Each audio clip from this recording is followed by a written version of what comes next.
কাৰ কাৰ সুদত টকা ধাৰ আছে সুদখোৰ বিলাকৰ ওপৰতো আমি লাগি আছো দুদিন পিছত টিভিত পাবই যে সুদত লোৱা টকা কোনেও ঘূৰাই দিব নালাগে দোয়া কৰো যে এইসমূহ পাপৰ পৰা আমাক আল্লাহ পাকে ৰক্ষা কৰক এখন হাদিসত স্পষ্ট লিখা আছে 70 বাৰ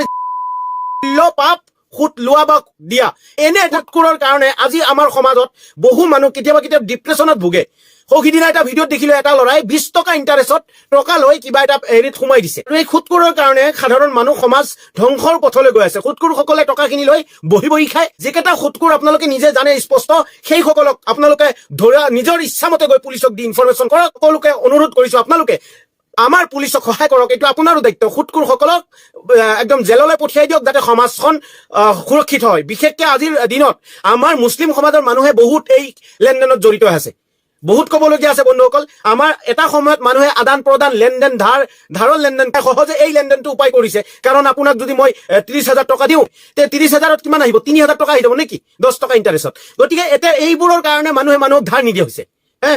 বৰ দুখজনক কিন্তু কিছুমান ক্ষেত্ৰ আছে যিসমূহ ক্ষেত্ৰ আপোনাৰ লেনদেন আদান প্ৰদান কৰাৰ বৈধতা আছে চৰকাৰ প্ৰশাসনে তথা আমাৰ ইছলামিক ক্ষেত্ৰত কিছুমান লেনদেন আদান প্ৰদান আছে সেইসমূহ আপোনালোকে কৰক টকাৰ বিনিময়ত আপোনালোকে বিজনেছ কৰক টকাৰ বিনিময়ত আপোনালোকে টকাই দি কাৰোবাক সহায় কৰি তাৰ লগত শ্বেয়াৰ বিজনেছ কৰক সেইটো হালাল আছে 2 টকা 3 টকাৰ ইণ্টাৰেষ্ট এটা সময়ত আছিল তেতিয়া মানুহসকল ডিপ্ৰেছনত ভোগা নাছিল কিন্তু এতিয়া 10 টকা 8 টকা 6 টকা